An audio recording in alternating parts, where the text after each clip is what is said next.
So I was having a conversation with someone who had known me for decades, and I told them I'm going to be 32 this year. And their first reaction was, damn, not even you made it. I was like, what do you mean? And they were like, man, with all your ambition and all the things you're doing for so long, like I figured if anyone would have made it by now, it'd be you. They weren't trying to be mean at all. That was just their honest first reaction. And I feel the same way. I felt like with all my privileges, with all my personality traits, with all my intelligence, with all my ambition, I would have made it now. And I look back at my 20s and I asked, why didn't I? What did I get wrong? I have three main areas as my answers for things I just messed up, understandings that I got incorrect, and downstream of that came 100 other little decisions. So I'm sharing this now in the hopes that if you share any of these misunderstandings that I had in my 20s, you will learn quicker than I did. Let's start with wealth. The thing I misunderstood about wealth was that there's two tracks. There's the getting rich slow track and there's the getting rich fast track. I learned how to be rich slowly. I learned, which means this: increasing your income or your salary, and then it's investing a portion of the salary into the markets and earning 8 to 12% year over year and letting that compound. And then by the time you're in 60s, 70s, 80s, you have a couple $1 million and you can retire. I tried to max out the income. So my salary went up pretty well in my 20s. And then I did have money to put into the investments, and the investments did do well too. But I plotted out when it ends, and if I keep doing that and my lifestyle keeps raising, I won't be free until 50s, 60s, or 70s. This third way of building an asset and selling the asset or leveraging the asset is something I didn't really understand. Let me break that down. When you own a business, meaning there's an entity and you have ownership over that entity, say a meaningful ownership, say like 20 to 100% of it, and you're generating revenue through that entity and you are able to sell the thing, that's business value. That's a whole different category of the wealth equation. This is different. This is not part of that category. If you're a creator and you're selling ads or you're selling sponsorship deals, but you don't own the thing you're selling, you can't sell your channel. You really just, now you have a job, now you have a salary.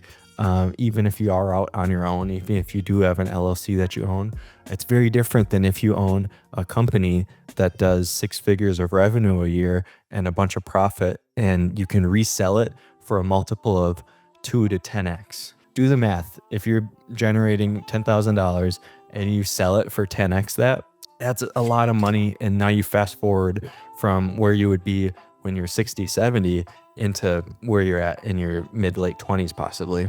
I wish I would have spent less time listening to 99% of financial advice, which advocates for the slow lane to wealth, and focus on only the people who have already accomplished what I've been trying to accomplish. I just did not understand that. Practically, here's what that looked like.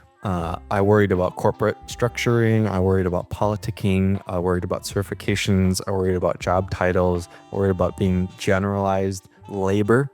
What I wish I would have done is specialized sooner so that I can help people through a business that I owned. I wish I would have kept my lifestyle steady, and I wish I would have massively focused on just increasing the value for other people through a business that I owned. That would have changed everything. Secondly, relationships. Now, in my 20s, I was everything, just romantically. I was the playboy who's just tried to up his notch count. I was the monk who's like, screw all that. I'm not spending any time on dating at all. I was the monogamous good guy. Sure, honey, let's get a dog. Let's get a house. Let's get married, blah, blah, blah. I was the polygamous, like modern relationship. Like, okay, I'll see you at the same time. You guys can know about each other. I don't care. There's no commitment. There's no pressure. You guys see other people, that kind of a thing. And I've learned that there are just some qualities that work well in all of those relationships, and there are some qualities that are total liabilities and that will crush that relationship in you in the process, especially for men. The first liability is lust. When I was full of lust, things were bad for me in relationships. What I mean by that is when I needed sex a lot, when I needed that kind of an outlet, and when I was chasing that for people, they respected me less. And when there's less respect, then the relationship is just bound to dissolve, as they should. as they should. When I needed emotional regulation and support, that was not good for me either. So if I needed to cuddle every night, if I needed someone to tell me, oh, it's okay, Tyler, if I needed someone to listen to my stories about how the thing at work didn't go well, things went bad for me. And when I was unhealthy in any of those relationships, things went bad. It was not attractive to new people. It was it was making it harder for me to show up in my existing relationships. I didn't feel good about myself. My confidence went down. That was not good either. There are some assets which are the converse of those things. In any relationship, when I was content by myself, with myself, things went better. That involved having enough money. That involved not needing the sex as a means for external validation.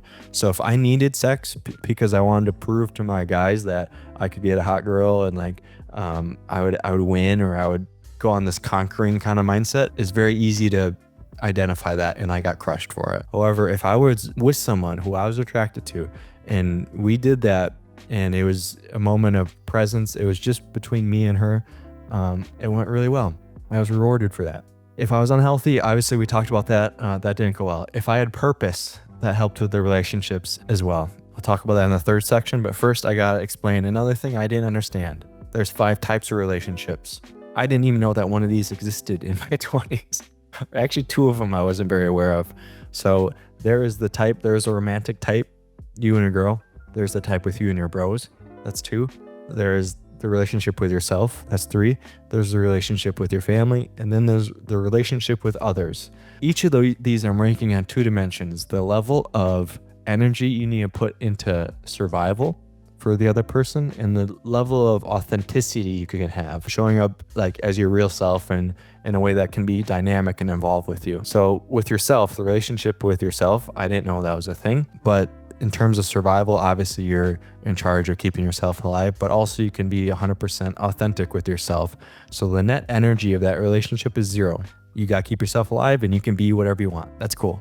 With a girl, this is one I didn't understand. Your survival responsibility for that girl and children, if you have them, is 100%. They won't say that. They don't want that to be true. It's not comfortable for that to still be true. But watch your actions. It is survival. They want survival. They want you to help them survive and their kids to survive. Because of that, you can't be 100% authentic or you'll get crushed for it. So I'm going to say best case 70%. You can be 70% yourself. So the net energy of that relationship, -30. And that's not saying don't ever do that, but it's work. It costs energy to make that thing work. Relationship with your bros, very underrated. Did not understand this early on in my 20s. You can be 80% yourself with them, and you only have to account for probably 20% of their survival. If they're really down, yeah, you got to help them get on their feet and you got to be there for them. But you don't have to be there for them day to day and provide in the same level you do with your girl. This is such an asset for all areas of life. I wish I would have appreciated that and invested more into the relationship with my guy friends. Family's 50-50 on both aspects. Simple. Others, this was one of the things I didn't even know existed, because growing up in school, you're given a set of people. In college, if you went there, you're given another set of people. When you got a job, you're given another set of people. When you have your family, you're given another set of people. And when I was given those sets, my instinct was, okay, this is who I got in my life. Let me just make those as good as possible. Then I get a girlfriend and I'm like, okay, this is my girlfriend. Let me just focus on being the best boyfriend I could. I didn't appreciate the fact that you can generate new relationships for yourself just by being yourself, just by showing up and being authentic to yourself, being a cool person, giving value to them through entertainment or through skills or through helping them or having a shared interest with them. And then they will opt into your life and your frame, and it's a win-win. So you can be 95% authentic, just you, and you don't have to worry about keeping them alive at all. This is why I love content, because I can just talk how I'm talking now, and the people who don't like it have already clicked off. Few people somehow like it, and you come into my world a little bit. This doesn't have to be for YouTube though. I did this with a blog and like some posts, and that attracted people in. I did this through a private community, unpaid. I just got a group of healthy people together during college, and a bunch of friends came in through that, and they just opted into my life. I've gotten at least 2 relationships out of just putting myself out there and some girl seeing it and being like, oh, I kind of like that. Let me opt into this guy's life. This is so huge, and keeping the skill up is very important. When I let these skills degrade, when I did not focus on getting better at attracting new people into my life, and I just focused on the girl and trying to keep that solid, she could see that and she punished me for that. I think the same will happen to you if you let it. Finally, the thing that makes money and wealth understanding easier, and the thing that makes all these relationships easier, is purpose. This is the last thing I really messed up in my 20s. In my late teens, I found religion. I got religious. I really enjoyed reading scripture. I really enjoyed going to church. I really enjoyed small groups and just being around those type of people. And then I got swayed into pleasure and partying. And then I went to college, and all my professors were secular, and they kind of just convinced me that God wasn't real. And I was like, okay, I guess he's not real. And then I went down that route. And that led me to just being lost in my early 20s especially. And here's the problem with that. There's really 3 modes to go about having purpose in your life. The first is like you looking at a mirror. You're like, I decide my purpose. I get to be the master of my fate. It's up to me. And that's cool, but it's subject to emotions. It's subject to other people's influence on you.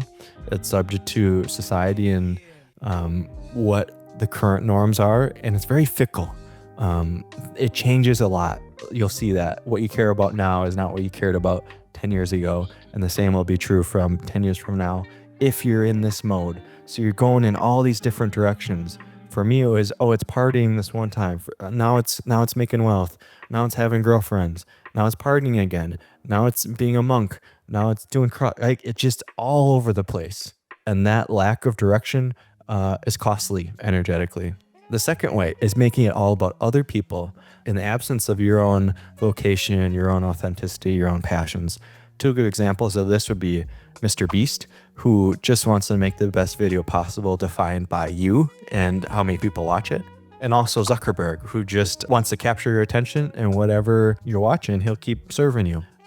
No value judgments on those, but you can see that's their operating system for their kind of life. They're looking at, okay, what works? What do people want? Let me give them more of that. The third way is to have it originate from God, from a creator, from above. I'm just going to say God in this video. God gives you your purpose. Then you say, okay, I accept that. Maybe it's not what I would have chosen, but okay, God, this is my situation. This is what you want me to do. Then you give that to other people, and then the other people respond to it. And then you're like, okay, God, is this working? Is it not? And God's like, yep, keep going with it. Then you figure it out. And then you use God's purpose to help impact other people and improve their lives. I spent way too much time in the first 2 categories. I wish I would have started or stayed in this one longer. I've come back to it now over 10 years ago. Now 10 years have passed since I've kind of discovered what it's like to have God and faith in my life. And I'm realizing, you know what? That's the best way for me. I'm way happier and way more grounded there. The other thing I got wrong about this in my 20s was worrying about truth. I was worrying about whether I could prove it. Could I prove God is real? Is it right to believe everything in the scriptures or not? Where are the holes in it? Now I think about what's working. Is this working for me? I ask myself, how's this working for me? And the way I answer that is I give myself a score 0 to 100 every week of my life satisfaction, which is just a measure of, given my circumstances, how proud am I about how I'm acting? If times are tough, then I'm just trying to get through it, and I give myself a high score if I'm doing the best I can. If things are going well, but I'm partying, I'm being silly, I'm not aligning with my values, then I still would have a low score. And what I've noticed is the score is a lot higher when I have purpose, when I'm listening to a higher power, when I'm doing what I believe I'm called to do. It's maxed out, and it's very peaky, very volatile when I'm starting from the point of either this is the purpose I'm defining for myself based on my feelings, or this is a purpose defined by you guys and what you want, because sometimes my feelings change. Sometimes what the world wants changes, or it's hard to get there. It's hard to find the product market fit right away. Whereas if I can focus just on this is what my creator wants me to do, life is just so much better. I wasted so much time fighting this. I wish I would have just accepted. I had it early on. If I would have just stuck with it and been like, this is working for me. I don't care if it's true. I don't care if you don't believe it. I don't care if it's not cool anymore. Wish I would have just stuck with that.